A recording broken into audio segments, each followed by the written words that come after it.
Hola, ¿qué tal? Os habla Lunaticoin. Bienvenidos a mi podcast. El 2020 ha sido muchas cosas, pero para Bitcoin seguramente haya sido el año del acercamiento de las multifirmas al usuario general. Varios desarrollos como Spectre, Sparrow o Blue Wallet han implementado soluciones multifirma que ya nos permiten evaluar si queremos subir de nivel la seguridad de nuestro cold storage. Pero, ¿es realmente así? ¿Una multifirma es más segura que una semilla simple tradicional de 24 palabras? ¿Y su backup? ¿Por qué es tan diferente y requiere guardar más información? Y en concreto, ¿qué cosas he de guardar para poder acceder a mis fondos multifirma en un futuro? Pues bien, de todo ello hablo con Darío en el pod de hoy, pero te cuento más en un minuto porque antes déjame que te hable de mis sponsors. ¿Dónde compras tus Bitcoin? ¿En algún exchange centralizado de los que de un día para otro cambian las condiciones de uso y te exigen KIC para retirar los fondos? Yo hace tiempo que dejé de comprarlos en exchange y lo hago en HODL HODL, la plataforma web donde compradores y vendedores de Bitcoin se encuentran para intercambiar satoshis de forma segura. ¿Y cómo lo hacen de forma segura? Pues apoyándose en lo que en el pod de hoy te voy a contar, que es básicamente un esquema multifirma. Cuando compras en HODL HODL, el vendedor primero ha de depositar en una dirección multifirma de 3 participantes, donde tú, el vendedor y HODL HODL tenéis algo que decir. Una vez depositados los fondos de la venta, HODL HODL te informa que ya puedes hacerle el pago al vendedor por el medio que hayas convenido. Cuando el pago se ha realizado, lo indicas a HODL HODL y el vendedor ha de confirmar la recepción de este. Si todo está correcto, el vendedor y tú firmáis la retirada de los fondos y al ser una dirección 2 de 3, los fondos van directamente a tu wallet. En el caso de que el vendedor desapareciese con tus euros o dólares sin hacer clic en sí los he recibido, HODL HODL intercedería para que con su firma y la tuya puedas retirar los Bitcoin que tú legítimamente has comprado. Una multifirma hecha útil, casi invisible porque no te das cuenta de cuando la usas y que sirve para poder comprar Bitcoin a particulares con total tranquilidad. Si todavía no has probado HODL HODL para comprar Bitcoin, ¿a qué esperas? Échale un vistazo siguiendo el link de la descripción y recuerda que si te registras utilizando el código Lunaticoin en mayúscula, recibirás un descuento en comisiones para siempre. Y ahora déjame que te hable de algo muy interesante que puedes hacer con Bitrefill, la empresa que te permite vivir con tus Bitcoin. En Bitrefill puedes comprar, pagando con Bitcoin, tarjetas regalo de numerosísimos establecimientos, también servicios Lightning y recargas móviles. Con esta última, con las recargas móviles, puedes comprar saldo de tarjetas SIM de prepago para compañías de todo el mundo. Si te preocupa la privacidad y te has enterado que, por ejemplo, WhatsApp, entre otras muchas, va a estar compartiendo más datos de la cuenta, en este caso con Facebook, quizá te haya llamado la atención utilizar Signal. Signal te aporta toda la privacidad que necesitas menos el número de teléfono, que eso sí se lo has de decir. Pero, ¿y si te compras una tarjeta prepago y la recargas con Bitrefill? De esta manera podrás compartir un número, por ejemplo, con otros bitcoiners sin estar comprometiendo tu número de toda la vida.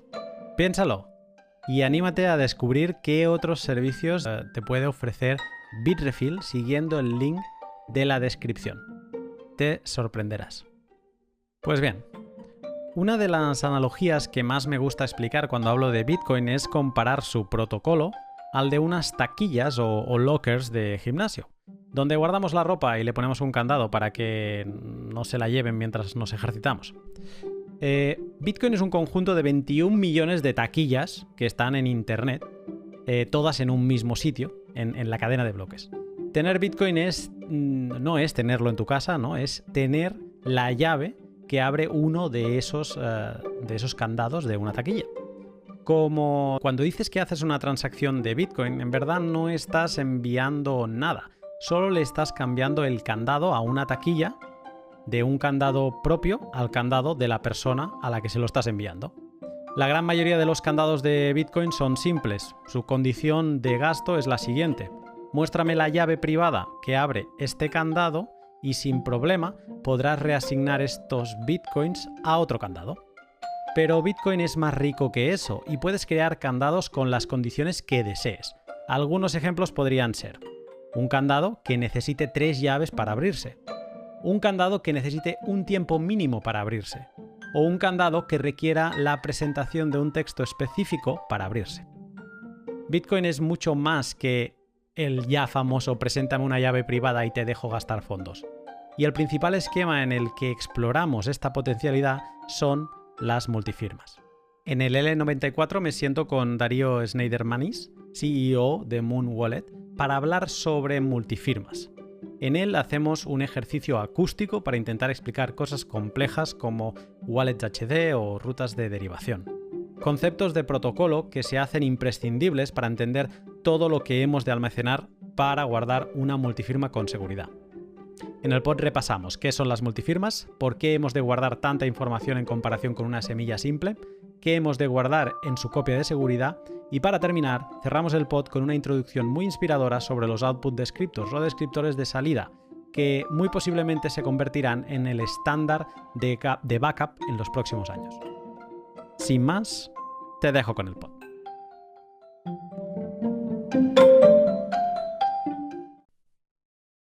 Buenas tardes, Darío. Hola, buenas tardes. Encantado de estar acá y hablar de un tema tan emocionante. ¿Cómo estás? Muy bien, la verdad. Hace un tiempo que no nos cruzábamos, así que contento de volver.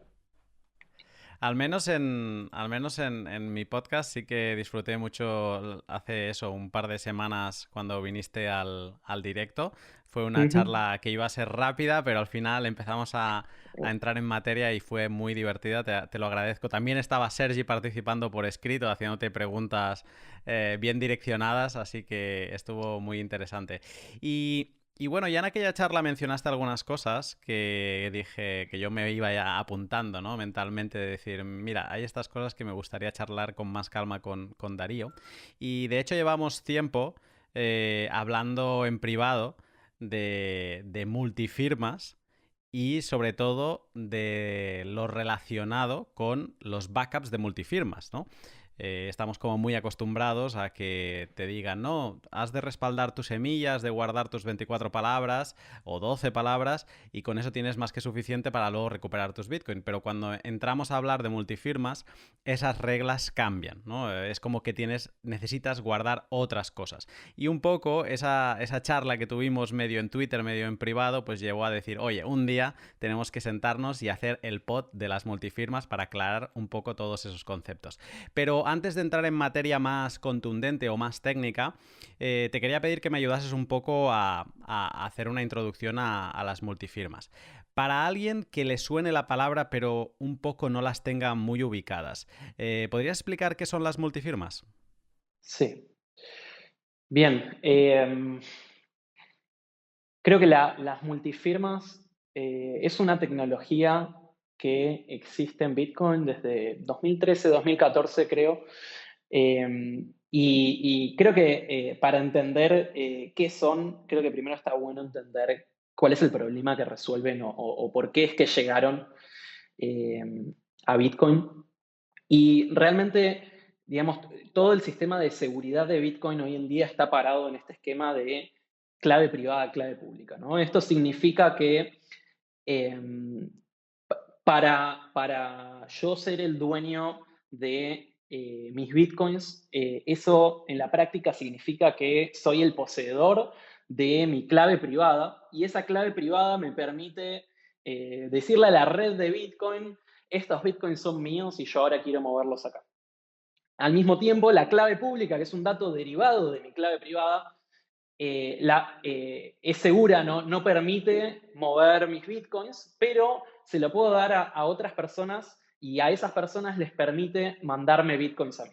Entonces, de alguna manera, la clave pública es la dirección en la cual alguien me puede mandar bitcoins y la clave privada es la llave que me permite mover mis bitcoins.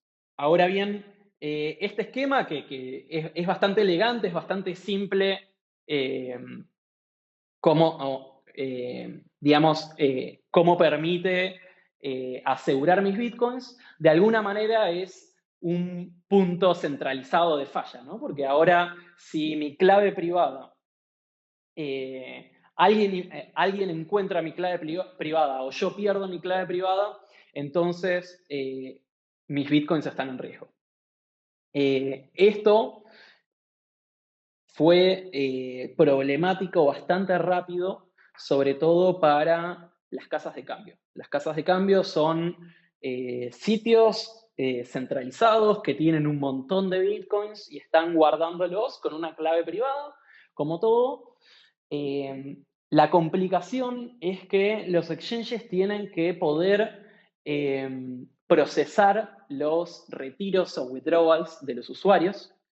Y por lo tanto necesitan tener al menos una cierta cantidad de bitcoins en lo que se llama en caliente, en hot storage. Eso significa que tienen la clave privada en un servidor, en una computadora, y cuando un usuario dice, bueno, ahora quiero sacar mis bitcoins, la página web puede usar esa clave privada para hacer una transacción que le manda de la billetera del exchange a la billetera del usuario. Ahora, eso está súper expuesto a hacking, a robos, a pérdidas, porque está en un servidor, cualquiera lo puede ir y hackear, y tiene al menos una porción considerable de todos los fondos de todos los usuarios que están usando la casa de cambio, ¿no? Y esto es muy atractivo para un atacante. Y rápidamente empezamos a ver en los primeros años de Bitcoin cómo se volvieron targets de ataque. Y ante esto la respuesta fue, bueno, ¿cómo hacemos para que no haya un único punto de falla, ¿no? Que varias cosas puedan salir mal sin que eso implique que los bitcoins están en riesgo.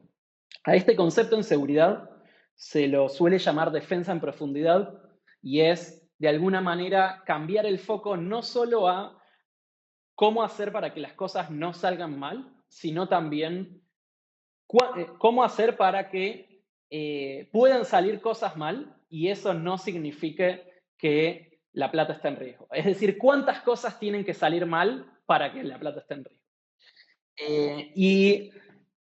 Bueno, digamos, ese de alguna manera es el problema y la estrategia que Multifirma entró a resolver. Y la idea es decir, bueno, ¿por qué en vez de requerir una única clave privada no requerimos varias claves privadas? Y la versión de alguna manera más genérica de esto es, que es la que se implementó en Bitcoin, es, bueno, yo puedo mandar los Bitcoins a una dirección que no corresponde con una única clave privada, sino que corresponde con MDN claves privadas. ¿Qué quiere decir eso? Por ejemplo, con 2 de 3 claves privadas. Eso significa que el dueño tiene 3 claves, el dueño de los bitcoins tiene 3 claves privadas y con cualquiera 2 de esas 3 claves privadas puede mover los bitcoins.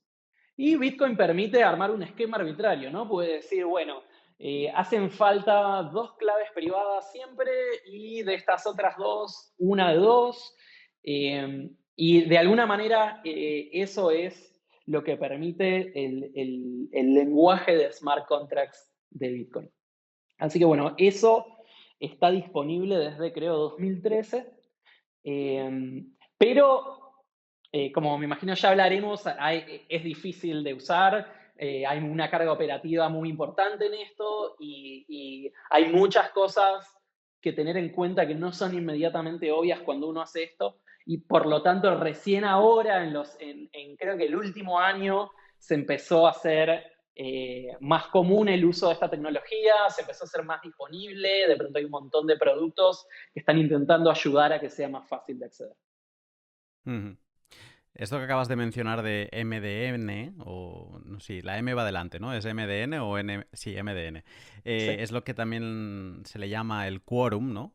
Que es un poco quién va a decidir a futuro. O sea, tú lo envías tus fondos o unos fondos a una dirección multifirma, pues esos fondos para a futuro poderse mover es cuánta gente va a hacer falta para mover esos bitcoins, ¿no? Muchas veces se compara Bitcoin con otros activos como el oro Y lo curioso de Bitcoin y de las multifirmas es que habilitan algo que solo es característico de Bitcoin. Porque oro, tú puedes decir que los poseedores de un lingote de oro son varias personas, pero digamos que lo haces efectivo pues con la legalidad, con algún contrato, pero al final puede haber uno de los propietarios que se lo lleve, ¿no? Digamos que no está metido dentro de la naturaleza de ese oro que no es de una única persona.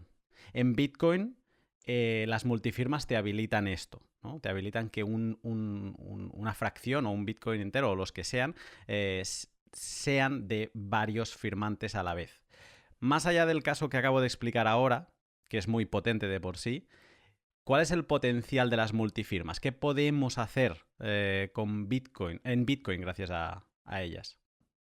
Bien, creo que digamos, la aplicación obvia, hay un montón de aplicaciones. De esto creo que es bastante poderoso y se tuvo en cuenta inicialmente en el diseño de cómo, cuando se introdujo esto en Bitcoin, de hacerlo de la manera más genérica posible. Eh, y creo que la aplicación inmediata y un poco la que dio lugar a eh, el problema inicial es, bueno, ¿cómo hacemos para guardar bitcoins de manera mucho más segura? Y la aplicación inmediata de multifirma creo que es esa. Por un lado, permite distribución geográfica, por ejemplo, en donde hacen falta varias claves privadas y no están todas en el mismo lugar físico. Eh, Permite distintos niveles de exposición a la Internet. En general decimos que una clave privada está hot si está en un dispositivo que está conectado a la Internet y cold si está de alguna manera no conectada a la Internet. Y de pronto con multifirma podría tener un combo en donde tengo una clave en hot y una clave en cold y hacen falta ambas. Podría tener un esquema en donde, como mencionabas, distintas personas tienen acceso a claves privadas y entonces hace falta una especie de quórum, ¿no? Como que hace falta que un grupo de personas se ponga de acuerdo para hacer algo con esa plata. Eh, y nada, después, digamos, más allá de estas aplicaciones de seguridad, creo que de alguna manera se pueden empezar a reflejar dinámicas o políticas de manejos de fondos de organizaciones o grupos humanos, en donde quizás hace falta que un gasto lo apruebe alguien del grupo de personas. Digamos, todas esas cosas se pueden plasmar directamente en el contrato de Bitcoin, digamos, de cómo se pueden mover los Bitcoins, que de alguna manera esto que creo que es, como decías, la gran innovación con respecto al oro, ¿no? El oro es el oro y tener el oro significa que tengo el lingote en la mano y todo lo que quiera, todas las políticas sofisticadas de cómo se transfiere ese oro realmente están basadas en la confianza en la persona que realmente tiene el lingote en la mano. En Bitcoin eso está directamente en el sistema y el Bitcoin mismo no se puede mover si no pasa eso. Creo que eso es una gran innovación. Hmm.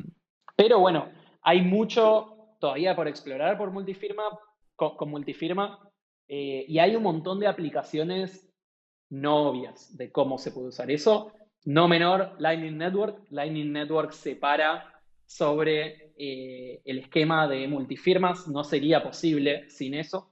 Y de alguna manera los canales de pagos están construidos sobre un esquema de multifirma 2 de 2 entre los dos participantes del canal. Con lo cual, creo que hay muchísimas aplicaciones no obvias. Estamos viendo CoinJoins, estamos viendo un montón de sistemas que pueden ayudar a que Bitcoin sea más privado, a que Bitcoin se pueda mover más rápido, a que Bitcoin se pueda mover de manera más barata y quién sabe cuántas cosas más que todavía no nos estamos imaginando. Creo que tiene mucho de esto que acabas de decir, ¿no? De que tiene las multifirmas tienen soluciones que no obvias, incluso no obvias para nadie todavía. O sea, que deben haber soluciones que no se han creado porque, aunque sencillos, estos son los smart contracts de Bitcoin, o unos de los posibles smart contracts de Bitcoin, contratos inteligentes, que básicamente es lo que estamos haciendo, ¿no? Estamos creando unas condiciones de gasto que dependen de unas condiciones que van más allá de las simples que había inicialmente en Bitcoin, de muéstrame una llave, básicamente, aunque no es así, pero permíteme la licencia, que es simplemente, no, muéstrame una llave privada para yo dejarte mover estos Bitcoin. Con las multifirmas son unos contratos inteligentes que nos permiten poner otro tipo de condiciones de gasto, y eso es muy interesante. 2020, más allá de la subida de precio que hemos visto a finales de año, yo quizá diría que es seguramente el año del acercamiento de las multifirmas a un público general, ¿no? Tenemos ejemplos como Spectre Desktop, Sparrow, Nanchang y otras que ya existían como Blue Wallet, que las han implementado y mejorado su user experience mucho, ¿no? Su usabilidad. Y bueno, esto, claro, ha acercado a algo que era de súper avanzado y de bastante experto, porque las podías hacer con Electrum, pero era una cosa rocosa, difícil de utilizar, pues han hecho que haya gente que se anime, ¿no? a utilizarlas. ¿Qué te parece este acercamiento? ¿Qué te parece esta proliferación de herramientas multifirmas para el público general? Me parece muy interesante, definitivamente es la dirección correcta. Eh, Creo que mucha gente venía viendo desde hace ya varios años que esta era la dirección correcta en la cual Bitcoin se tenía que mover para hacer que la posesión de Bitcoin fuese mucho más segura, ¿no? Como que los acercamientos iniciales fueron las soluciones obvias, que es, bueno, tengamos una clave privada en el teléfono eh, y trabajemos con eso. Pero para que pase un poco lo que está pasando ahora y lo que estuvo pasando el año pasado, hacían falta varias piezas de infraestructura, de estándares, de tecnología que, que no existían. Y creo que para que eso llegase, alguna gente tuvo que empezar a intentar usar multisig, darse cuenta de cuáles eran los problemas para luego trabajar en las soluciones. Y creo que eventualmente vamos a terminar en un mundo en donde toda la tenencia de bitcoins está en multisig. Hay distintos esquemas, hay distintas opiniones sobre cómo se va a ver eso o cómo se debería ver eso. Y creo que eh, hoy en día diría que hay dos grandes líneas de cómo plasmar esto en un producto y, digamos, cómo llevárselo a, a los usuarios desde el punto de vista de las aplicaciones.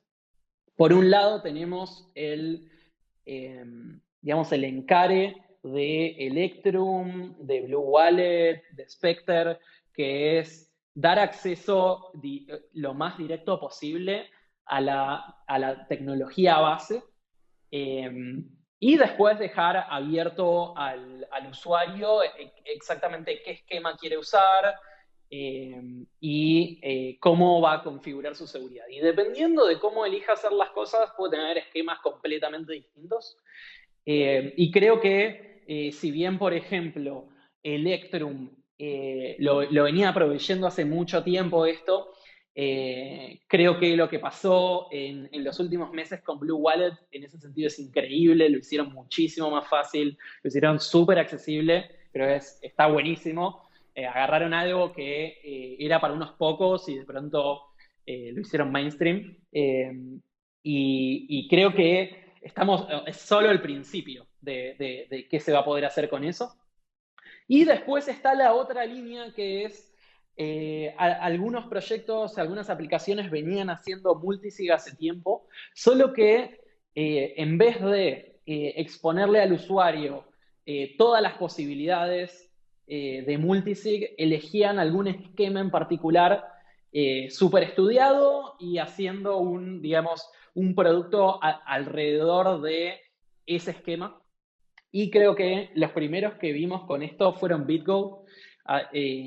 quizás hoy en día son una solución más corporativa le dan seguridad a exchanges y a grandes tenedores de Bitcoin, pero en su momento tenían una billetera para end users y tenían un esquema multisig 2 de 3 que estaba bastante pensado, era súper seguro y la idea era que eh, había una clave que estaba en cold storage, una clave que tenía el usuario y otra clave que tenía BitGo, y este sistema permitía un uso normal en donde uno ni se da cuenta que se está usando multisig y al mismo tiempo muchísimo más seguro.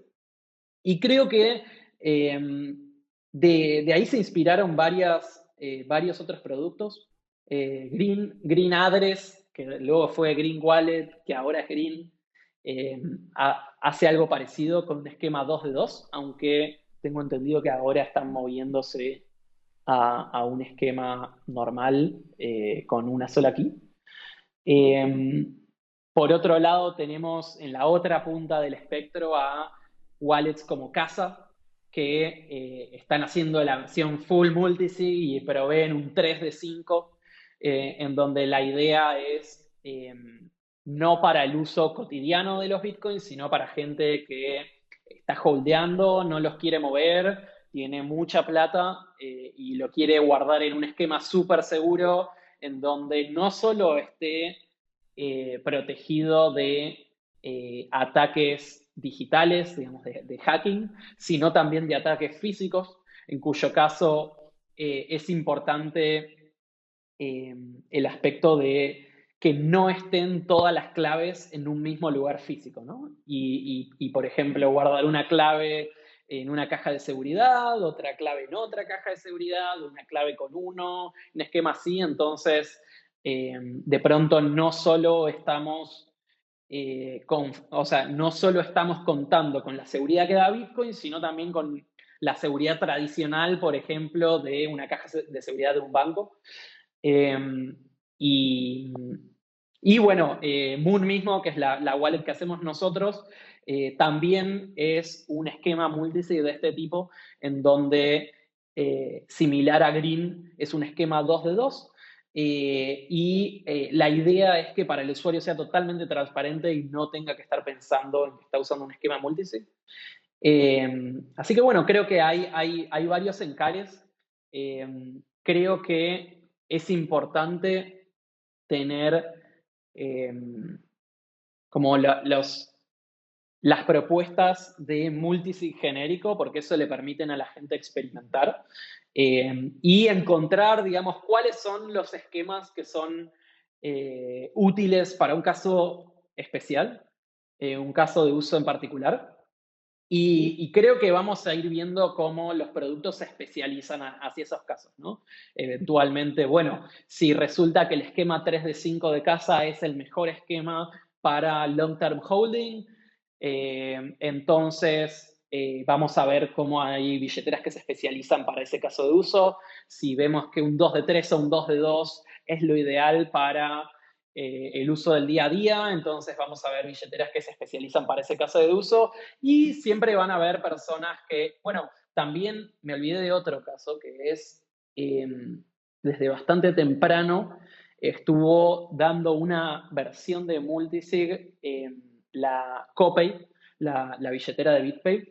Ellos proveían también multisig para un caso de uso en particular, pero era un caso de uso bastante interesante que es el caso de uso entre múltiples personas. Entonces yo puedo armar un NDN entre varias personas y entonces, por ejemplo, si fuese un 1DN, por ejemplo, 1 de 2, 1 de 3, eso significa que tenemos una billetera compartida y cualquiera puede gastar fondos. Y si por el otro lado tenemos un 2DN, eso significa quizás que tenemos una caja compartida en donde todos los gastos tienen que ser aprobados por una segunda persona. Y, y bueno, creo que nada, vamos a empezar a ver especializaciones hacia los casos de uso que tengan sentidos y no tanto hacia los que no tengan sentido. Hmm. Sí, ahora además estaba pensando en casos de uso consentido y casos de uso donde el usuario no se da cuenta que está utilizando un multifirma.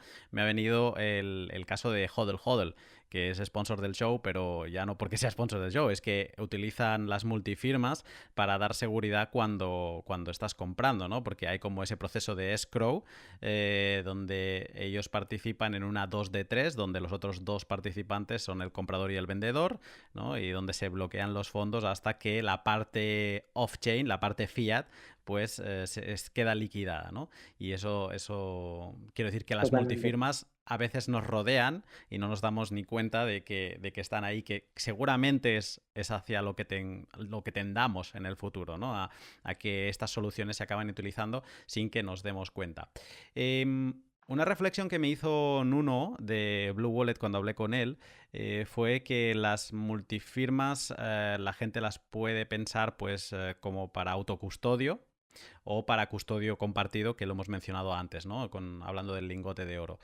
En el autocustodio yo he visto una tendencia también en este último año, en 2020, que personas, por ejemplo, como Michael Flaxman, que hizo un pod muy interesante con Stefan Libera, que ya recomiendo ahora si entendéis el inglés. Él, por ejemplo, decía que recomendaba básicamente a que todo el mundo autocustodiara sus Bitcoin en un esquema 2 de 3 porque un multifirma tiene menos amenazas, menos vectores de ataque que un single seed, ¿no? Donde, por ejemplo, le explicaba pues que si tienes una hardware wallet, pero si el fabricante tiene un generador de números aleatorios viciado a propósito, pues simplemente está esperando que se acumulen muchos Bitcoin y que el día de mañana te puede vaciar la wallet, mientras que si es un multifirma, pues ya no depende de una única seed, de una única semilla y por lo tanto no tendría acceso.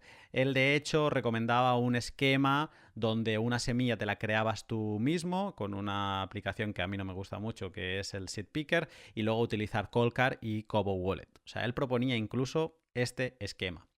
Ujú. Eh, yo creo que la que te voy a hacer ahora es un poco la pregunta del millón que se puede estar haciendo mucha gente. ¿Es más seguro para un usuario Bitcoin particular utilizar multifirmas? ¿Tú qué opinas? Bien, es una pregunta compleja. En la teoría sí, en la práctica depende. Porque, digamos, si uno analiza la seguridad contra atacantes, definitivamente es mucho más seguro. Ahora, lo que pasa al usar un esquema multifirma es que todo se vuelve mucho más complejo. Y entonces hay muchísimas más chances de cometer un error, hay muchísimas más chances de perder esos bitcoins sin darse cuenta, hay muchas más chances de que si bien uno armó todo este esquema súper sofisticado, haya quedado algo que no se dio cuenta y resulta que termina siendo más fácil para un atacante al final. Entonces, eh, creo que mi respuesta es eventualmente sí. Eventualmente vamos a llegar a un punto en donde definitivamente sea más seguro porque ya cubrimos todas las cosas que pueden salir mal en el uso. En el mientras tanto, eh, creo que o bien son preferibles, o bien está el camino de, bueno, entendamos todo lo que hace falta y hagamos las cosas de manera correcta, que requiere un montón de trabajo, pero por el otro lado también está buenísimo entender cómo es que esto está siendo asegurado.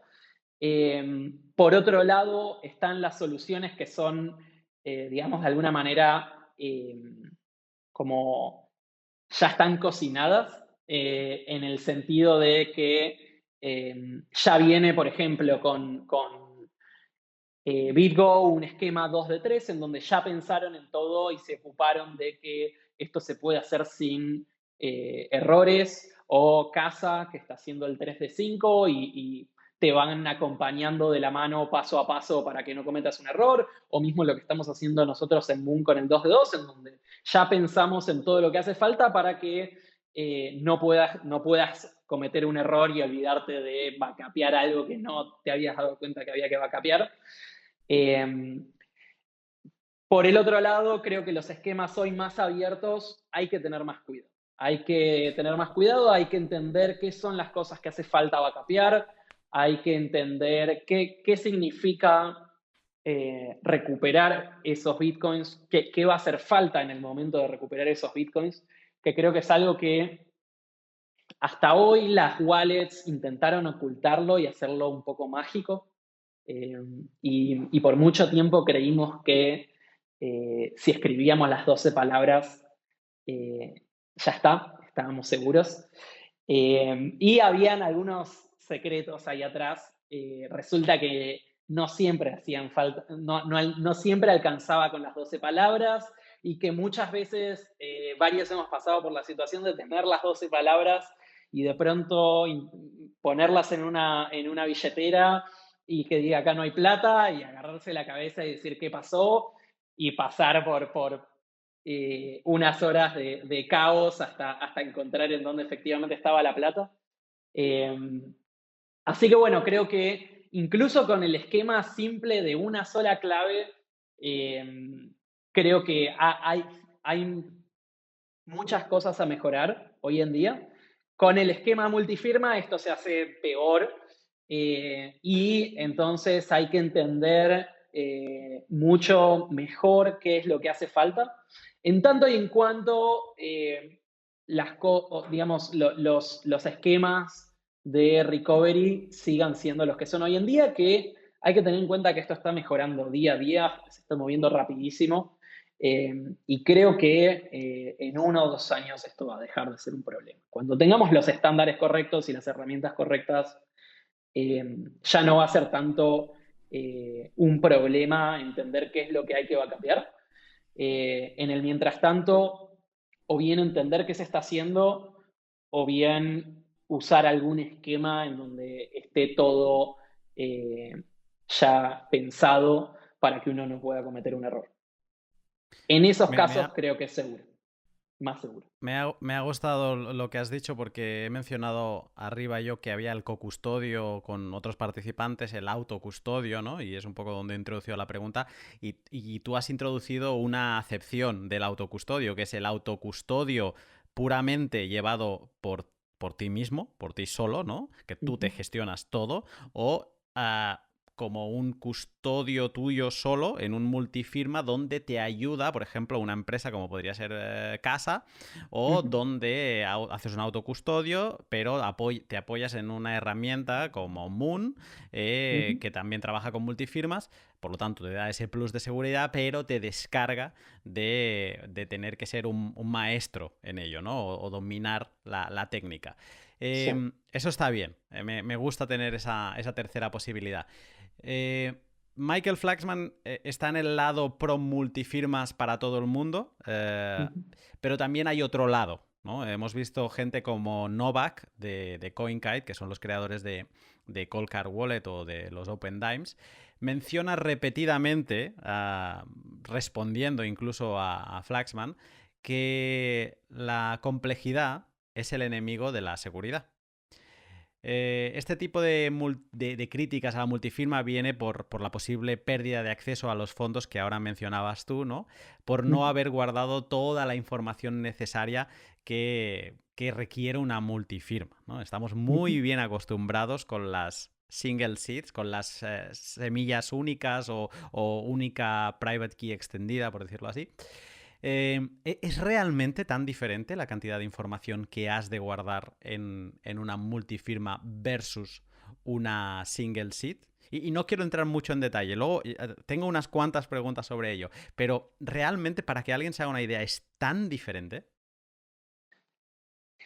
Es complejo de responder esa pregunta porque en el fondo no. En el fondo no es tan distinto porque resulta que hacían falta más cosas para Single Seed, pero con distintos trucos eh, no, nos estábamos, digamos, saliendo con la nuestra de no requerir el backup de esas cosas que hacían falta para Single Seed e intentar adivinarlas. ¿Qué Resulta trucos? ¿Qué que, trucos? Porque lo has mencionado ya varias veces y me genera ya mucha curiosidad. ¿Qué trucos se han utilizado para simplificarnos la vida? bien, por un lado, no se estaban backupeando los esquemas de derivación, los caminos de derivación, digamos, ¿no? Como desde que existen las billeteras HD, eso es las billeteras como em, bien, doy un paso para atrás. Antes de 2013, la manera en la cual habían dos maneras para guardar bitcoins. Una era, tengo una private key y me mandan todos los bitcoins ahí y yo cada vez que quiero gastar mis bitcoins, uso esa clave privada. Ahora, el problema con eso es que rehusaba adreses, rehusaba direcciones. Cada vez que me mandaban a la misma dirección y entonces alguien escaneando la blockchain puede saber exactamente cuánta plata tengo yo. Y eso no está bueno por privacidad. Con lo cual, lo que empezaron a hacer algunas billeteras como Bitcoin D es decir, bueno, cada vez que quiero recibir plata voy a crear una clave privada nueva.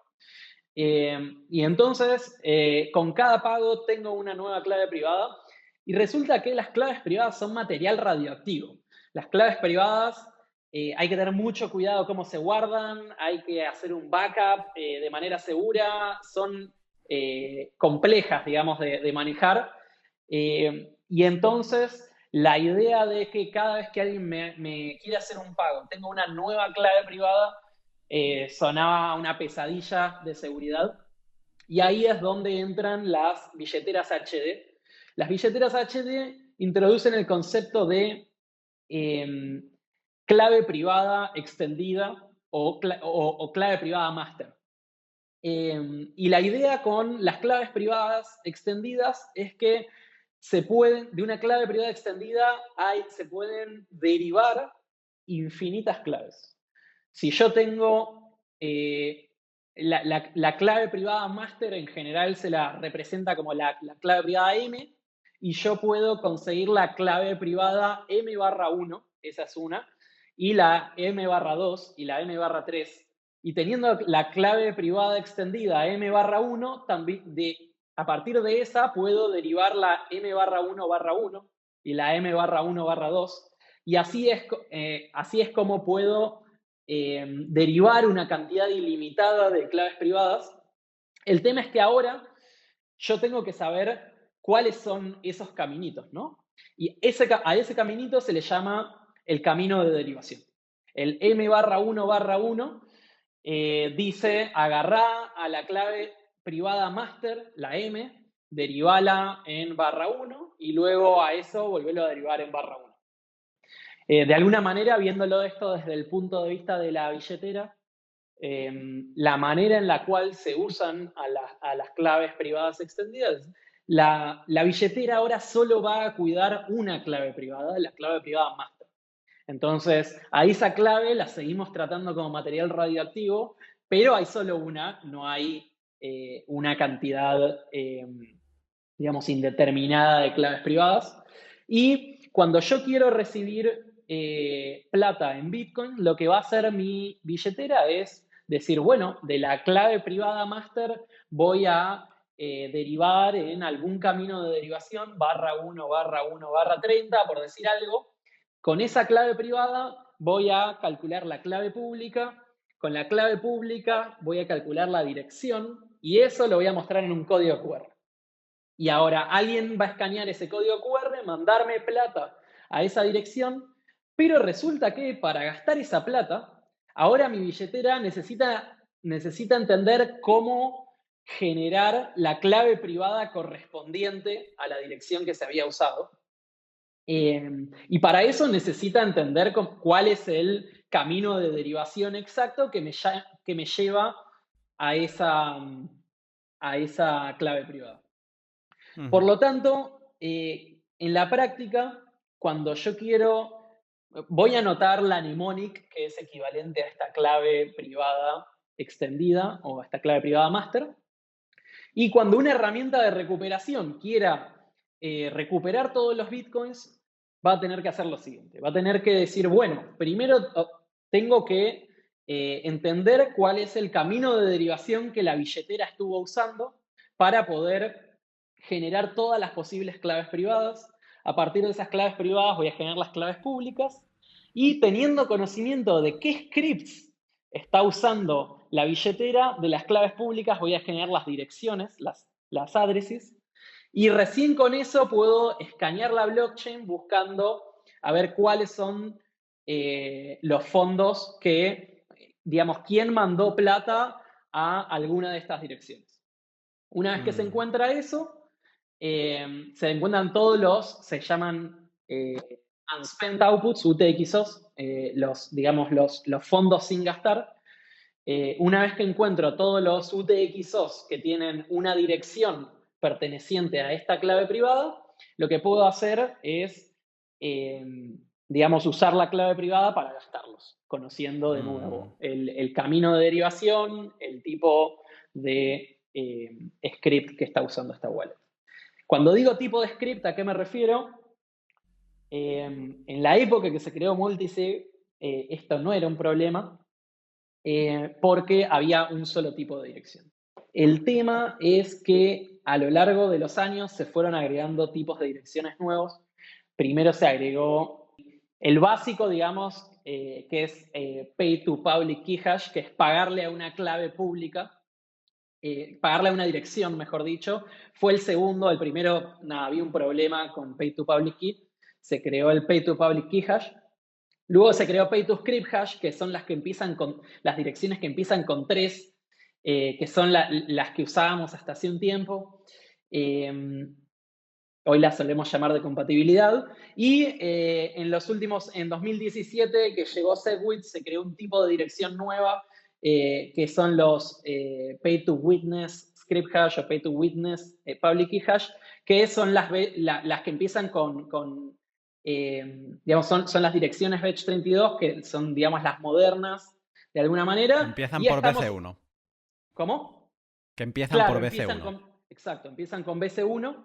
Y estamos a punto, probablemente ahora a mitad de año, aparezca un nuevo tipo de dirección para Taproot, que me imagino, no sé qué van a hacer, BC2 quizás.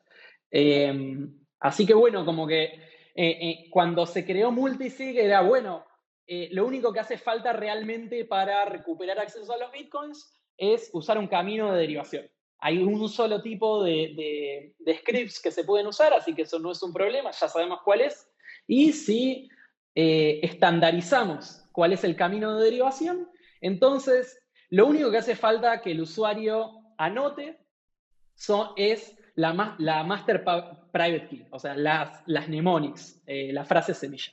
Entonces, si el usuario anota la frase semilla, luego sabemos cuál es el camino de derivación porque es un estándar y todos van a seguir al estándar al pie de la letra. Y hay un solo tipo de direcciones, entonces vamos a saber exactamente qué tipo de dirección usar y se va a poder recuperar todo. Y ese fue el diseño inicial del esquema de billeteras HD. Ahora bien, las expectativas se encontraron con la realidad y resultó que muchas de esas cosas a lo largo de los años dejaron de ser ciertas. Como dijimos, se empezaron a crear cada vez más tipos de direcciones y entonces ya no es inmediatamente obvio qué tipo de dirección usar. Por otro lado, si bien muchas billeteras intentaron seguir el estándar, hay 20 variaciones distintas de eso en distintos detalles, en distintas implementaciones, con lo cual pasa muy seguido que, bueno, esta billetera me dio estas 12 palabras, pero las pongo en otra billetera y esa billetera no las encuentra porque está haciendo algo ligeramente distinto. Y entonces algunas billeteras empezaron a decir, bueno, voy a implementar la versión de Copay y la versión de Mycelium y luego la versión de Bread, y entonces cada tipo de billetera está haciendo algo distinto.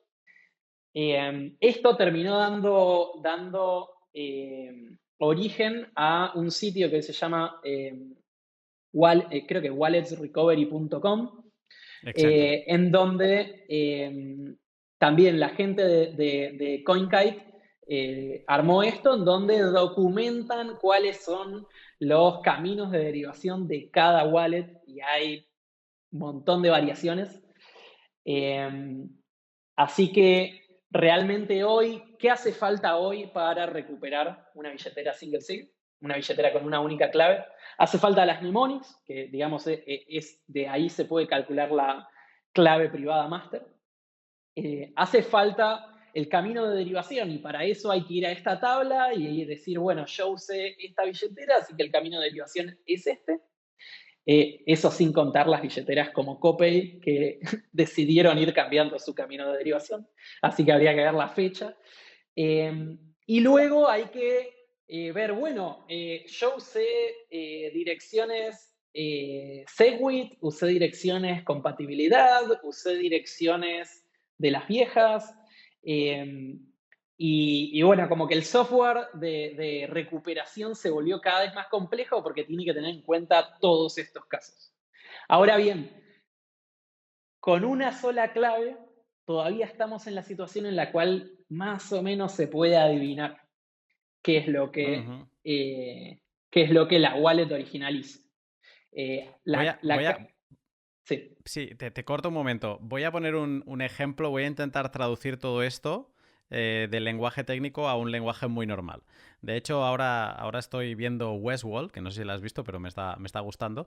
Y voy a poner un ejemplo como si esto fuera un pueblo del oeste, donde a ti te llegan a ese pueblo del oeste, que este sería como tu semilla, ¿no? Con muchas casas, tal, y te dicen, en este pueblo hay tesoros escondidos en las casas, ¿no? Entonces, lo que venimos haciendo con la single seed es que tú sabes que los tesoros siempre están guardados en la misma casa, en la misma habitación y en el mismo cofre. Y que se utiliza el mismo tipo de candado que serían los scripts. O sea, tienes la misma ruta hacia el tesoro de ese pueblo, ¿no? Que es tu semilla, y que utiliza el mismo candado que sería el mismo script. Y en su defecto, sabes que hay otros fabricantes de wallets que en lugar de guardarlo en esa casa, lo guardaban en la casa de al lado o en aquella otra casa. Pero suele estar en esas tres casas, ¿vale? Pero si, como Copay, ¿no? O otras wallets que tú mencionabas, guardan esos tesoros en un sitio raro o en las alcantarillas, por decir algo, ¿no? En un sitio que tú no te esperas, tú puedes saber que hay un tesoro en ese pueblo, que es tu seed, que tu semilla, tus 24 palabras, pero no encontrarlo nunca. Me encantó la analogía. Tal cual, tal cual. De hecho, un poco lo que hacen las herramientas de recuperación hoy es decir, bueno, estoy seguro de que está en el pueblo. Vamos a empezar a buscar en todas las casas, en todos los cofres, a ver en cuál está. Y como el pueblo es chico, no hay tantas casas y entonces en un tiempo razonable podemos asegurarnos de encontrar en dónde está. Salvo que alguien le haya dejado en la alcantarilla, en cuyo caso no siempre se puede. Sí, salvo que una semilla de Bitcoin no es un pueblo del oeste pequeñito, es Manhattan. Básicamente. Y cada tanto hace falta un arqueólogo para poder encontrar eso que estaba en la alcantarilla, que ha pasado. Pero bueno, con single sig todavía estábamos en la situación en donde en un tiempo razonable se pueden probar todas las posibilidades de todas estas variables, digamos, que mencioné y encontrar la plata. Esto deja de ser cierto con multisig. Si bien con multisig no hacen falta tantas más cosas, la diferencia es que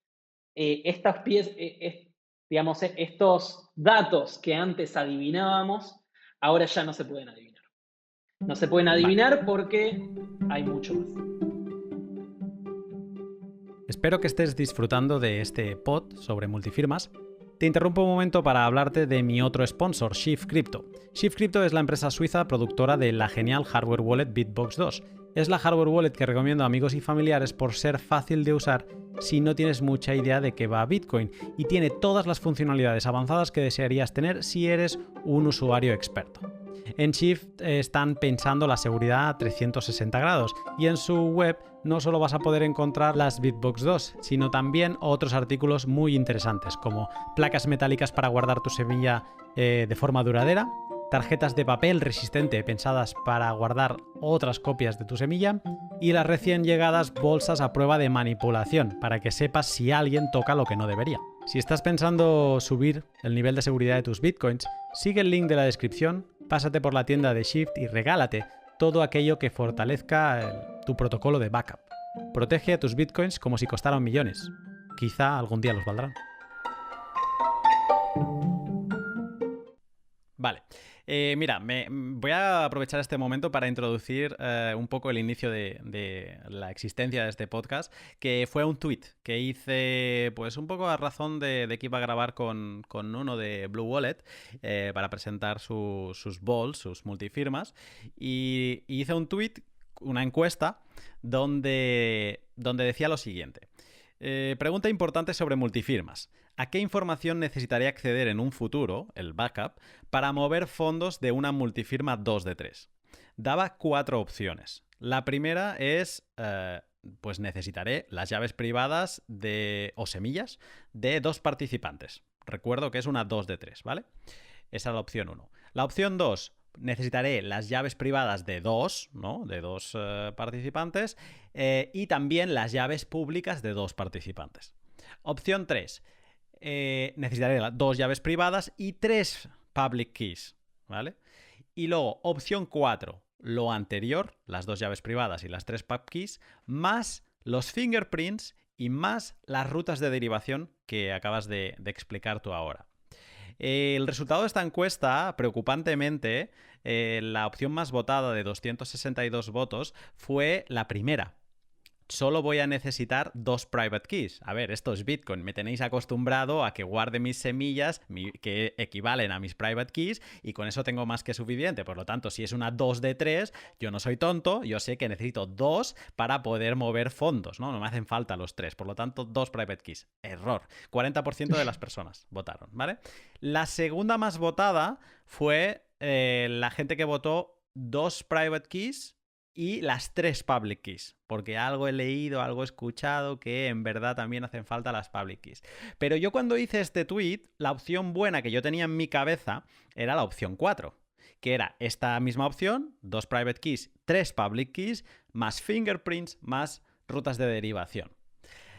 Entonces Darío, yo tuve la suerte de que Darío pasaba por ahí y escribió, faltan los output descriptors. Y pusiste un par de exclamaciones y un mono tapándose la boca, como diciendo, madre mía, cuidado. Solo con las pubkeys no alcanza para saber el orden de ellas, el script, el tipo de dirección. Vale, entonces, con lo que me gustaría a mí ir encarando el final de este podcast, que aún queda un poco, pero es lo que me gustaría que quedase claro al final, es qué hace falta para que, o sea, ¿qué tenemos que guardar para que en 2021, por ejemplo, yo, que considero que algo de conocimiento de Bitcoin tengo, pues para poderme quedar tranquilo, autocustodiando mis fondos en un multifirma 2 de 3. Ahora mismo ya te adelanto que no estoy tranquilo. O sea, yo no me atrevería a autocustodiarme fondos en un multifirma, porque considero que me falta información. Así que quizá te lanzo la primera pregunta. ¿Por qué? Sí, mira, una pregunta para ir contestando los errores que vimos en esta encuesta. ¿Por qué no es suficiente en un multifirma con tener 2 llaves privadas? Bien. Asumiendo que el esquema fuese un 2 de 3, realmente, digamos, el paso... Bien, voy a repasar un poquito lo que habíamos hablado de las claves HD, porque creo que todo sale de ahí de alguna manera. Entonces, ¿cómo se generan las direcciones? ¿Cómo se generan las direcciones de una billetera HD? Primer paso, se agarra la clave privada, la master, ¿no? O extendida. Luego se usa el camino de derivación para llegar a la clave privada que realmente es la que va a mover los bitcoins, ¿no? Entonces, el combo de clave privada y camino de verificación me deja llegar a una clave privada final que la red de Bitcoin acepta para mover los bitcoins. De esa clave privada se va a pasar a la clave pública y de la clave pública a una dirección. Y en ese último paso es donde está el problema. Para pasar de la clave pública a la dirección, hace falta describir qué script se va a usar, digamos, cómo se van a poder desbloquear estos bitcoins. En el caso de multisig, ese script dice, estos bitcoins se van a poder mover con un esquema multisig 2 de 3, en donde tienen que haber al menos dos firmas de estas tres claves públicas. Y entonces, lo que se está haciendo ahí, digamos, la persona que me mande bitcoins al QR con esa dirección, lo que va a estar haciendo es decirle a la red de Bitcoin, yo quiero mover estos bitcoins y esos bitcoins los va a poder gastar alguien que presente dos firmas de estas tres claves públicas. Con lo cual, para eso hacen falta las tres claves públicas. Si yo tengo dos claves privadas, puedo calcular dos claves públicas, pero me falta la tercera. Y entonces el problema acá es que me faltan datos para poder terminar de escribir el script. Y si me faltan esos datos, resulta que cuando yo vuelva después a querer recuperar mis bitcoins, la herramienta de recuperación va a agarrar la clave privada, va a intentar adivinar el camino de derivación, pero se va a encontrar con que no sabe cómo cómo generar las direcciones en donde potencialmente están mis bitcoins, porque para eso necesita las tres claves privadas. Y nunca va, si bien técnicamente puede gastar mis bitcoins, no los va a poder encontrar. No va a poder encontrar los UTXOs en la blockchain. De alguna manera, digamos, en la analogía que estabas planteando antes, que me pareció bastante clara,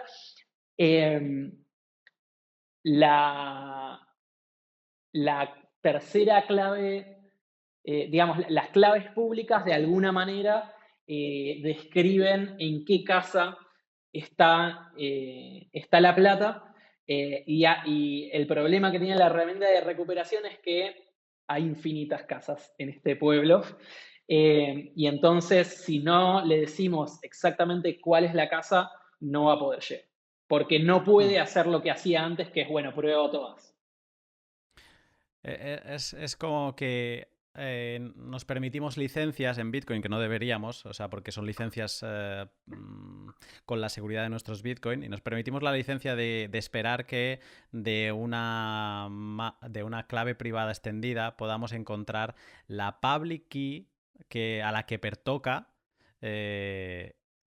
la public key con la que se conformó una dirección multifirma. O sea, estamos dándonos unas licencias exageradas, porque son como muchos pasos que esperamos que la wallet calcule por nosotros.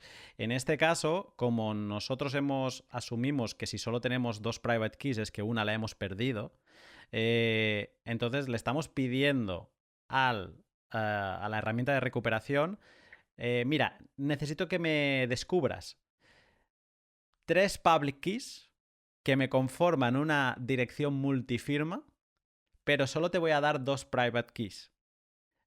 La tercera public key, no sé. Espero que seas el genio de Aladdin y que realmente pues, puedas encontrarla de alguna manera mágica. O sea, realmente es imposible. O sea, una herramienta de recuperación es lo que tú dices. Es encuéntrame la casa correcta en una hilera de casas infinitas. Es imposible. O sea, va a estar siempre buscando. Y por eso es importante, contraintuitivamente, que puedes perder una private key, pero no puedes perder ninguna public key de tu esquema multifirma del quórum que hayas decidido. Si es un 3 de 5, esas 5 public keys las tienes que tener guardadas a fuego, ¿no? Ese sería uno de los requisitos para guardar bien una multifirma que la gente pasa por alto. Las public keys, todas todas. En MDN, la M sí, es verdad, nos permite perder alguna, o incluso no, porque por ejemplo en Lightning hay multifirmas que no te permiten perder ninguna. En una 2 de 2 no puedes perder ninguna private key ni ninguna public key.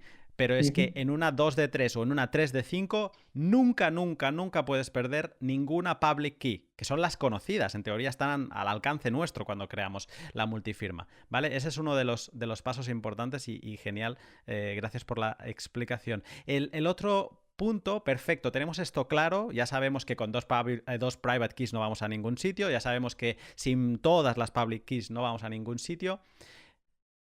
Yo consideraba que con las public keys, la ruta de derivación, lo que decíamos, ¿no? En qué habitación, de qué estas casas se está escondiendo el tesoro, y las fingerprints, que no sé si quieres explicar o si podrías explicar ahora qué son exactamente. Yo pensaba que con estas cosas tenía más que suficiente.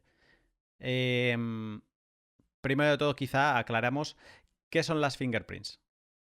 Bien, las fingerprints no hacen estrictamente falta para recuperar acceso a los bitcoins. Las fingerprints son una manera de indicar a qué clave me estoy refiriendo sin necesariamente poner la clave por temas de privacidad o por temas de seguridad. ¿Clave Entonces, pública o privada, quieres decir? ambas. El fingerprint son los primeros, creo que 8 dígitos del hash de la public key. Entonces, el fingerprint de alguna manera me permite, a ver, pasa que, bien, Es el como una fingerprint, simplificación de la public key. sí, Si ya guardas la public key, no sería necesario. exactamente, exactamente. El fingerprint es algo que no se usa tanto realmente.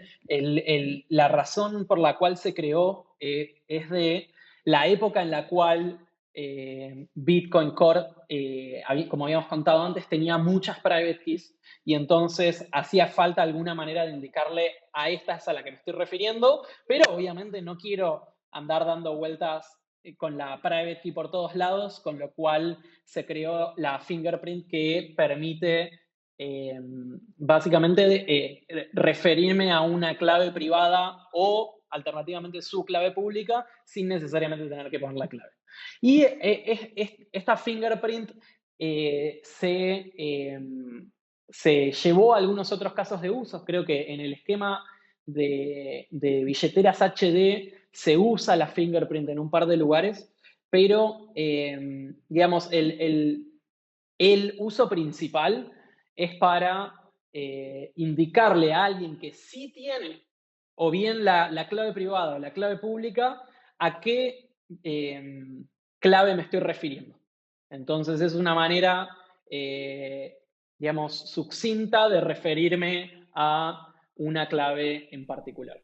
En nuestro caso, Sí. teniendo public keys que ya hemos dicho que son súper sagradas en un multifirma, guardar el fingerprint sería una redundancia innecesaria. Exacto, sí, no hace falta. No hace falta. Si yo tengo las claves privadas y las claves públicas, no hace falta los fingerprints. Digamos, justamente la fingerprint está diseñada para, por sí misma, no sirve para nada. Digamos, está diseñada para no revelar información a alguien que no conoce las claves. Ahora bien, los caminos de derivación sí hacen falta y justamente es esto que mencionábamos antes. Hasta ahora creo que BIP44 dice si querés hacer esto, entonces usa tales caminos de derivación y hay algunos otros BIPs que dicen, bueno, pero si querés hacer esta otra cosa, usa estos caminos de derivación y luego en la práctica terminamos viendo que cada uno tenía una variación ligeramente distinta, con lo cual la situación en la cual estamos hoy es que si querés estar seguro de que se van a poder encontrar los bitcoins, lo mejor es no confiar en que alguien pueda adivinarlo, sino simplemente incluir los caminos de derivación. ¿Esto qué quiere decir? Como habíamos dicho, volviendo, las mnemonics describen a la clave privada de la clave privada se usan los caminos de derivación para encontrar todas las private keys posibles y de ahí se usan el conocimiento de qué script y qué claves públicas se está usando para generar las direcciones. Entonces va a ser, digamos, lo que deberíamos backupear es todo lo que hace falta en ese camino. Entonces, las claves privadas que hagan falta, digamos, si es MDN, hacen falta M claves privadas. El esquema de derivación, digamos, el camino de derivación no se puede perder. A diferencia, uno como que nos terminamos todos preocupando un montón por las claves privadas, pero resulta que algunas de esas se podían perder y el resto no. Así que el camino de derivación no se puede perder. El script que se está usando no se puede perder. Si ese script, como multisig, usa claves públicas, las claves públicas no se pueden perder. Y luego, teniendo eso, recién ahí tengo que tomar la decisión de, bueno, pero ¿qué tipo de dirección quiero usar? Eso tampoco se puede perder. Si quiero usar SegWit, si quiero usar, etc. Vale. Me va la cabeza a 200, ¿eh? MDN casi que es una Sí. primera guía. Si hemos hecho un 2 de 3, S2 y S3 no se puede perder. 2 private keys y 3 public keys. Ese punto lo teníamos claro. La ruta de derivación no se puede perder. Es el camino que nos lleva a nuestro tesoro. Perfecto. Y ahora has añadido dos cosas más que creo que están relacionados con una tercera. Pero has dicho que el script no se puede perder y luego, por ejemplo, en el caso de las multifirmas, el tipo de multifirmas, si son SegWit, si son compatible o pay to script hash, tampoco se tiene que tener la indicación de bajo que no sería lo mismo, no sería el script esto. Sí, sí, digamos, a todo esto, bien, la buena noticia con la cual concluye todo esto es que hay un estándar nuevo que incluye todo, con lo cual no hay que estar pensando, me imagino que ya vamos a hablar de output descriptors, pero de alguna manera el script depende a quién le pregunte si el script considera que multisig es el script o si realmente el script es, bueno, multisig con pay to script hash y eso determina el tipo de address. Así que, bueno, las definiciones ahí están, dependen. Vale, y ahora te freno aquí Sí. y te pregunto, porque tú en ese tweet que me escribiste, que lo pondré en la descripción por si alguien lo quiere consultar, decías, antes de entrar en detalle de script, direcciones, etcétera, etcétera, decías, faltan los output descriptors. Y este es este nuevo estándar que ahora mencionas que un poco podría solucionar todo esto. Te soy sincero, después de tener dominado, considero, bueno, no, ya se ha demostrado que había cosas que se me escapaban, pero al menos en single seed sí que me siento muy cómodo con Bitcoin. Cuando me sentía cómodo con los estándares, incluso con el desorden que había, pero gracias a herramientas como Wallets Recovery, un poco más o menos, sabías los trucos para corregir el problema, ¿no?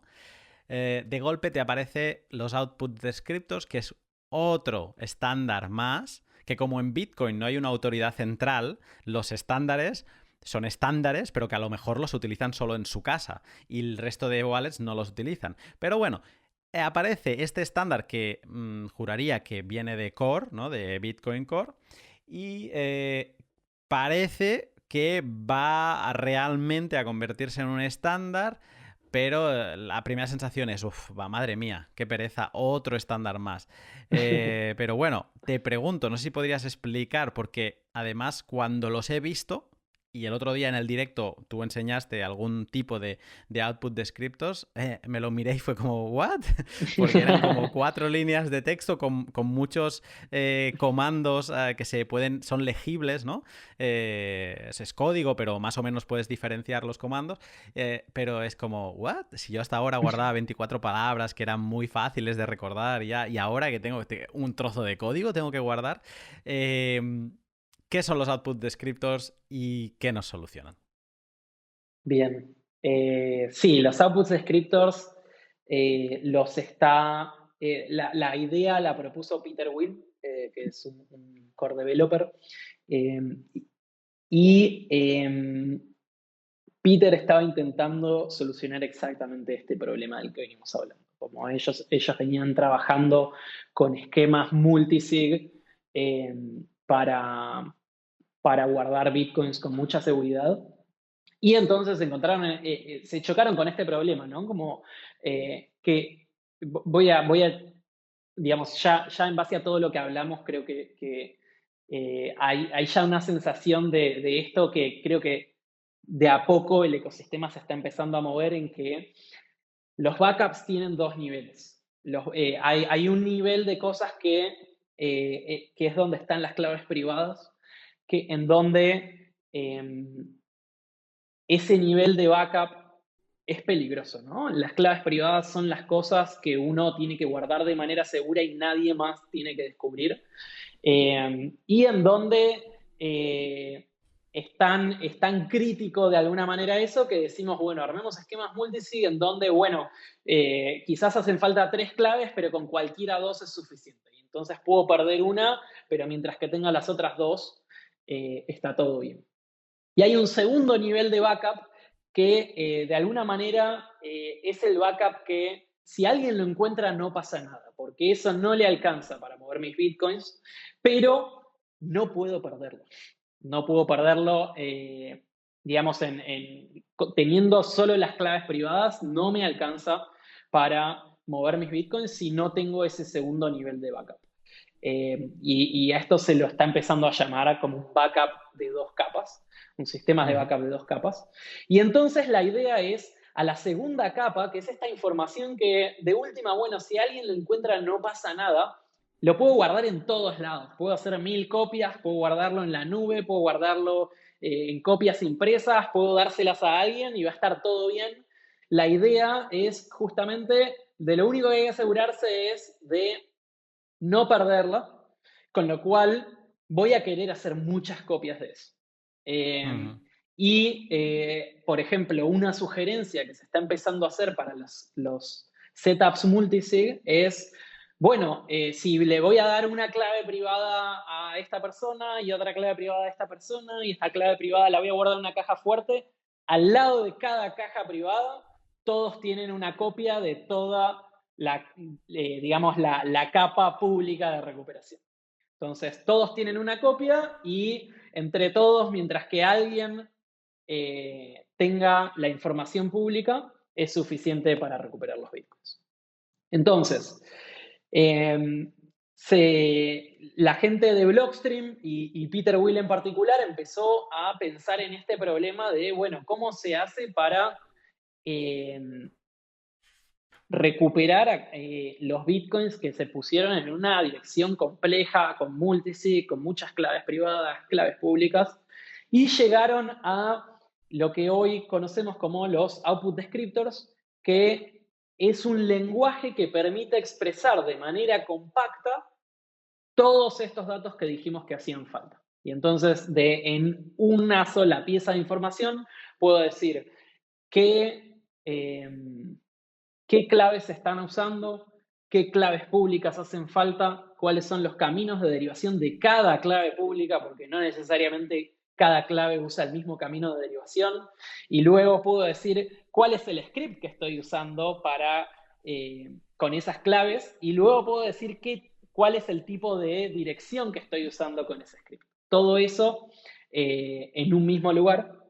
Y entonces la situación a la cual llegamos es que hay una capa de backup en donde está la información privada, y hay una capa de backup en donde está la dirección pública, y la versión más completa de los datos públicos son los output descriptors. Entonces, si tenemos backup de las claves privadas y los output descriptors, vamos a poder recuperar acceso a nuestros bitcoins. Incluso los outputs descriptors, por lo que me acabas de decir, los deberíamos amar, porque un poco nos permite utilizar funciones avanzadas de Bitcoin como son los multifirmas, dándole igualmente la misma importancia que le dábamos hasta ahora a las private keys, y ellos lo que nos hacen es una foto de todo el resto ese de información que acabamos de explicar ahora, que eran todas las public keys, el camino de derivación, el script, el redeem script y el tipo de dirección, todo eso nos lo ponen en una foto que ahora mismo son todo ese tocho de texto de output descriptors.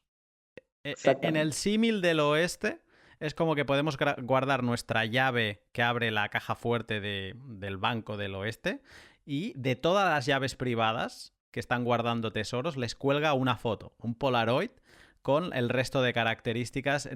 ¿A qué caja fuerte pertenece esta clave privada, ¿no? Para que pues, realmente podamos encontrar la que necesitamos y podamos abrir y recuperar nuestro tesoro. Pinta muy bien. Pinta muy bien porque unificas incluso el formato en el que se guarda. Ahora mismo, pues por ejemplo, me estaba imaginando yo que si quiero hacerme un multifirma, pues tendré, no sé, que crearme un papelito donde ponga ruta de derivación, tal, script, tal, pero eso me lo he creado yo y a lo mejor lo hago con Excel, tal. Con esto, digamos que tendríamos un estándar que las wallets podrían utilizar.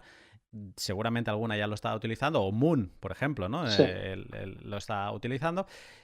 Pero ¿habrá algún formato sencillo de almacenar? O sea, porque, claro, o sea, ¿qué vamos a requerir? O sea, las semillas son muy bonitas porque no me requieren impresora, las puedo generar en un dispositivo desconectado de todo, que puede ser offline. Ahora mismo aquí tengo una Spectre y es que es esto, ¿no? Yo puedo generar mi semilla o una hardware wallet, ¿no? Totalmente offline. Un output descriptor me lo da, por ejemplo, vamos a poner mi Spectre Do It Yourself. Ujú. De forma offline me lo genera, pero claro, ¿qué hago? ¿Lo copio a mano? Ese tocho de información. ¿Es algo que se está trabajando? ¿Es algo que veremos próximamente cuál es la fórmula que se encuentra? ¿Acabaremos teniendo una semilla de recuperación de la parte pública? ¿Cómo está Bien, todo esto? bien. Hoy en día depende a quién le preguntes, ¿no? No hay consenso sobre cuál es el mecanismo ideal. También porque a partir de cierto momento, digamos, una vez que ya existe este estándar de output descriptor, de alguna manera deja de ser un problema técnico y se vuelve un problema de producto, un problema de UX, de cómo podemos hacer que esto sea fácil. Digamos, lo que se ocupó Core y en particular Peter Will es, bueno, acá está el estándar, si lo escriben de esta manera, y algo importante, no solo ahora hay una manera compacta y clara de escribirlo, sino que también es interoperable.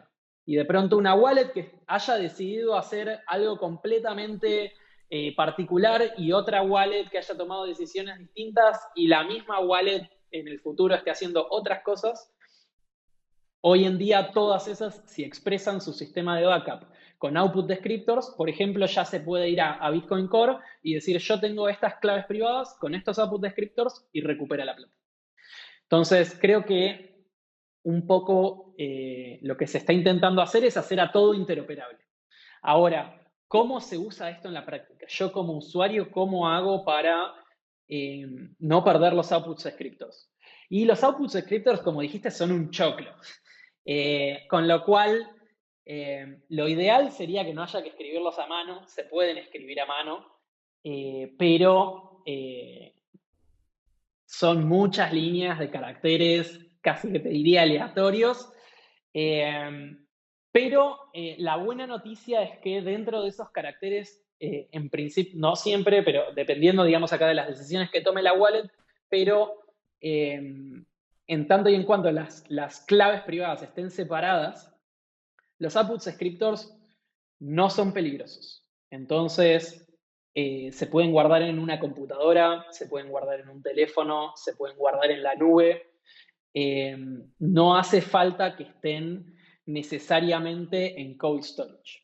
Esto lo que permite es que, si bien obviamente quiero tenerlo en todos lados para no perderlo, potencialmente existen maneras más cómodas que tener que escribirlo a mano, que es un poco lo que nos veíamos forzados a hacer como usuarios por un tema de seguridad, ¿no? No queremos que las claves privadas estén en un device hot, un device caliente, eh, expuesto a la internet. Me gusta porque está por hacer.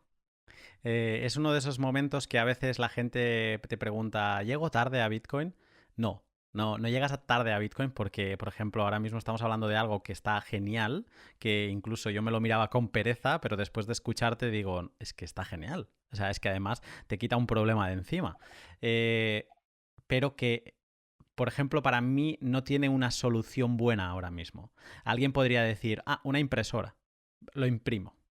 Aquí mi mente paranoica le encontraría dos problemas. La primera, la gran mayoría de impresoras hoy en día utilizan Wi-Fi. Por lo tanto, podrías estar vulnerando tu privacidad, no tu seguridad de tus fondos, como bien dices, porque si tú has generado tus private keys con seguridad, pues no estarías poniendo en riesgo los fondos, pero sí tu privacidad, porque entiendo que si alguien detecta o ve unos output descriptors, podría, con las public keys, saber qué multifirma has creado, ¿no? Qué dirección multifirma has creado y está guardando fondos. Corrígeme si me equivoco, pero... Eso depende. La respuesta siempre es depende. Depende. Por ejemplo, los output descriptors que hoy genera Moon no tienen las claves públicas porque digamos, no hacen falta. Como Moon es 2 de 2, no hay una tercera clave pública que haga falta. Y entonces, los outputs descriptors no solo son seguros, sino que además son privados. Esto, digamos, cada billetera va a tomar una decisión distinta y dependiendo de qué hagan y de qué puedan hacer, va a tener distintas propiedades el output descriptor. Así que en principio, por ejemplo, ¿no? Te cuento un poco qué hicimos en Moon para esto. En Moon creamos estos dos niveles en donde al nivel privado lo llamamos un código de recuperación. Y es un código que vos escribís en papel como escribirías siempre las mnemonics de siempre. Y luego tenemos el kit de emergencia. Y el kit de emergencia es un archivo PDF que se va a poder guardar en cualquier lado. Se puede imprimir, lo podés guardar en la nube, lo podés guardar donde uno quiera guardarlo, se puede guardar. Y resulta que ese kit de emergencia, si bien tiene los output descriptors ahí, los output descriptors es una versión de los output descriptors que alguien que lo lea no le dice nada. Le dice cuál es el camino de derivación, le dice cuál es el tipo de dirección, le dice cuál es el script, pero no le dice cuáles son las claves públicas ni las privadas, con lo cual no podrían usar eso para encontrar cuál es tu plata en la blockchain, por ejemplo. Me está encantando, porque básicamente me has hecho entender una cosa muy interesante. O sea, en un esquema 2 de 2 no te puedes permitir perder una private key. Y si pierdes una private key, you are fucked, ¿no? Estás jodido. Como no te puedes permitir perder una private key, no hace falta que almacenes las public keys en piedra. Porque aunque tú no criticabas, pero decías como que nos habíamos relajado con la single seed pensando que con las 24 palabras era suficiente, tú te vuelves a relajar en esta parte, digamos, porque asumes que la ruta de derivación siempre va a ser la misma, el tesoro lo vamos a seguir guardando en la misma casa del pueblo y solo con las private keys, que las tienes que tener respaldadas, vas a poder encontrar las public keys. Por lo tanto, los output descriptors no hace falta, los output descriptors en este caso de Moon no hacen falta, son privados porque no llevan las public keys dentro. Con lo que también me hace pensar que output descriptors va a haber de, no sé si llamarles diferentes tipos o diferentes estándares, unos más completos, unos más vacíos. ¿Esto es así? O sea, ¿hay como algunos estándares dentro de los propios, o tipos dentro de los output descriptors? Bien, los output descriptors, lo ideal sería que lleguemos a un único estándar que sea lo más completo posible. Los output descriptors están diseñados para ser muy poderosos en el sentido de que puedan describir muchos esquemas distintos, ¿no? Y entonces, por ejemplo, en un esquema 2 de 3, y esos output descriptors van a tener que tener una public key ahí adentro. En un esquema 2 de 2 potencialmente no. También hay versiones de, o sea, los output scriptors podrías escribirlos con las claves privadas ahí adentro también. Entonces, realmente lo que está haciendo el estándar es armar una herramienta que se puede usar de distintas maneras. Y dependiendo de cómo la use cada uno, van a ser, digamos, qué trade-offs tenga, ¿no? Por ejemplo, los output scriptors, si uno le pone las claves privadas ahí adentro, significa que con el backup de eso ya está, alcanza y tiene todo, porque tiene las claves privadas, el camino de derivación, el tipo de script, el tipo de dirección.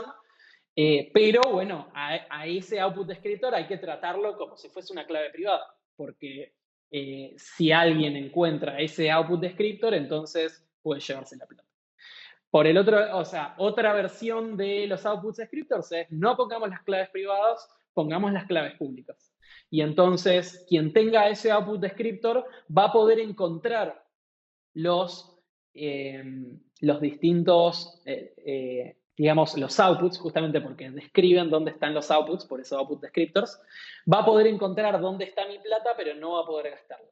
Y nosotros estamos usando, digamos, la versión, si querés, más reducida, en donde no están ni las private keys ni las public keys, están las fingerprints. Entonces, con el output descriptor de Moon no podés ni gastar ni encontrar, pero si combinando los outputs descriptor y las claves privadas se puede hacer todo. Perfecto. Pues en el caso de que fuera un output descriptor de un 2D3, entiendo que ahí sí que irían las Sí. public keys. Por ejemplo, lo que decía que le veo pegas es en la parte de utilizar una impresora Wi-Fi actual o un ordenador incluso con toda su conectividad, pues estarías pudiendo filtrar en algún paso la dirección donde están tus fondos. Entonces Exacto. imagínate que hay alguien, un sniffer, ¿no? Que le llaman en inglés, alguien captando señales de radio de tu casa, que esto es muy paranoico, ya lo sé, pero un bitcoiner se tiene que poner el papel albal en la cabeza, el papel de aluminio en la cabeza y pensar así, ¿no? Un sniffer, alguien que te estuviera observando, podría ver si vale la pena atacarte o no. Porque imagínate que descubre que estás guardando ahora mismo pues 100 bitcoins. Dice, ostras, pues sí, voy a irme a comprar una llave de $5 y le voy a estar dando hostias hasta que me ayude a poder acceder a esos bitcoins. Entonces, pues se me ocurre esto, ¿no? El decir, hay mucho por hacer, hay que encontrar incluso una manera de poder trasladar estos output descriptors a un material offline, generarlos de forma offline, que eso entiendo que se puede hacer fácilmente, pero además guardarlos de forma offline. El papel también tendría la segunda amenaza, que lo sabemos los más metalware bitcoiners, que es un incendio, una inundación. Entonces también se tendría que pensar cómo narices se guarda eso bien. Una posible es lo que tú has dicho, como no es un material tan sensible, lo puedes mitigar eso con múltiples copias, ¿no? Con poder repartir por diferentes sitios copias de esto que en casas seguras que lo peor que te puede pasar es que se comprometa tu privacidad. Entonces es interesante, pero hay mucho por hacer. Entonces me gusta Muchísimo. esto que me has contado y me enciende. Quería comentar una última cosa de los outputs descriptors que se me ha encendido, o sea, me ha venido esta idea escuchándote y también leyendo un pequeño artículo en el que está trabajando Decentralized, que dicen a veces que vemos el mundo gracias a o por causa de las experiencias que vivimos, ¿no? Entonces, en función de cómo nos educan, pues vemos el mundo de una manera o de otra. Me da la sensación que Bitcoin ha sido muy esclavo del pay to public key hash. Y me explico. Bitcoin ha sido esclavo de no la limitante autoimpuesta, por la facilidad que tú decías antes de recuperación, de pensarlo todo sin smart contracts, ¿no? De pensarlo todo como que el único smart contract, que no deja de ser un smart contract, es el tráeme una llave para poder gastar. Mientras que Bitcoin casi que... me falla la palabra ahora. Casi que hemos estado ignorando una cosa que sí existe desde 2012, que es Pay to Script Hash, que nos permite, con los diversos opcodes que había y que se han ido implementando, pues crear unas condiciones de gasto todo lo ricas que queramos. Siempre se ha utilizado la técnica del miedo de si creas un script complejo, vas a tener problemas para gastar. O puedes tener problemas para gastar, porque vas a tener que presentar ese script complejo. No vas a tener la simplicidad de un pay to public key hash.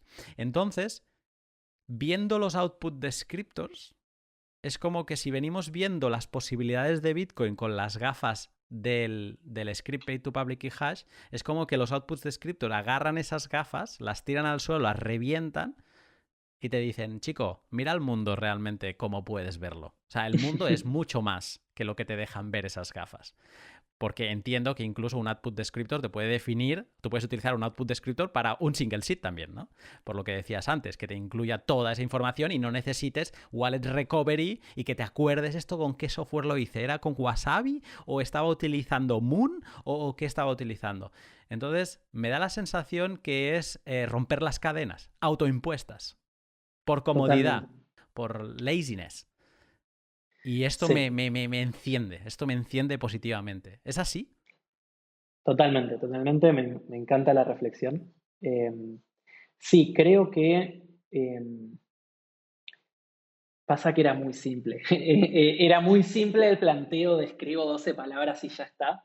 Y eso es muy atractivo, pero nos limitó fuertemente por muchos años. Creo que nos limitó en el sentido de que nos permitió no enfrentar el problema de recovery completo, con lo cual, hasta estos últimos años nadie se animó a intentar resolver el problema que recién ahora vinieron los output descriptors, mini script, etcétera, y un montón de cosas que todavía ni estamos hablando, que se vienen, pero realmente eso llevó a que usásemos una parte muy chiquita del poder de Bitcoin, y creo que empezar a resolver estos problemas y encarar y decir, bueno, tenemos que ver cómo hacemos para que el recovery de Bitcoin funcione con scripts arbitrarios, tenemos que ver cómo hacemos que funcione con una cantidad arbitraria de claves privadas, de claves públicas.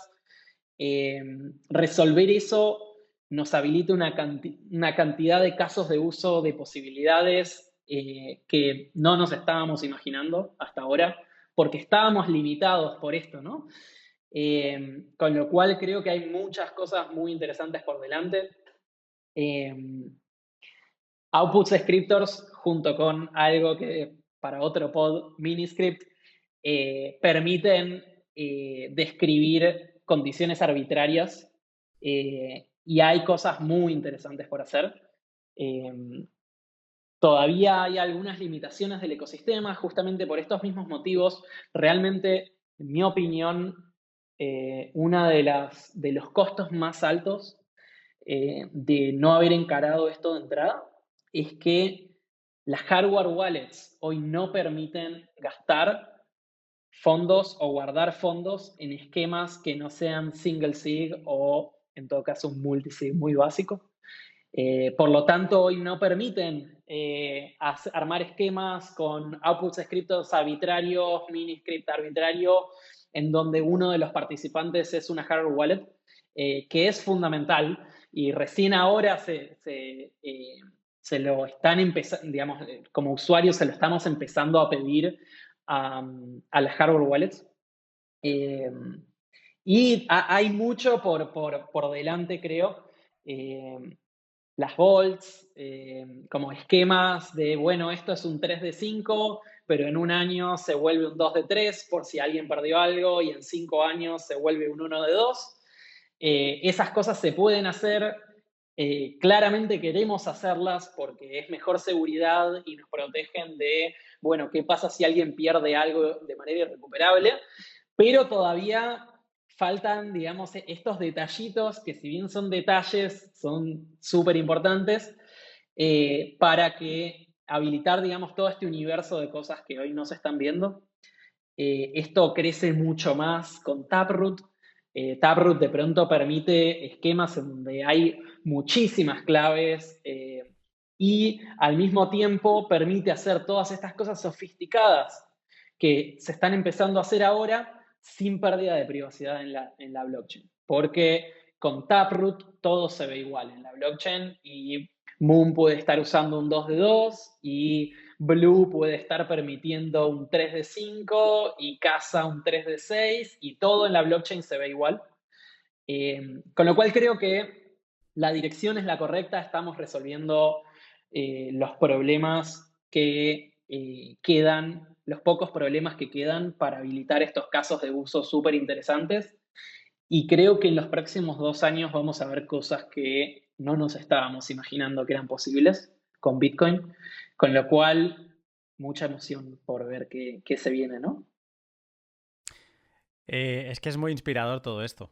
O sea, es para alguien que empatice con la sensación de romper las cadenas, es que es exactamente eso. Hemos estado encadenados y gente creativa, ¿no? Sobre todo, que muchas veces voy a introducir aquí a Ethereum, ¿no? Es como que, no, Bitcoin es economía, dinero, fondos, colateral, no, ya, fin, no más. Eres creativo, tienes una idea compleja, Ethereum, ¿no? Y ya, es como que no, en Bitcoin no se puede hacer. Obviamente no es lo mismo y no se van a poder hacer todas las cosas, pero ni digo que Bitcoin se vaya a convertir en Ethereum ni nada por el estilo, pero es un poco el relacionar la creatividad, ¿no? A alguien que es creativo como yo, esto me llena el pensar de decir, hostia, es que todo lo que puede llegar a venir que ahora mismo no vemos. O sea, Lightning, como se habilita gracias a un smart contract de Bitcoin, que son, sí, multifirmas, 2 de 2.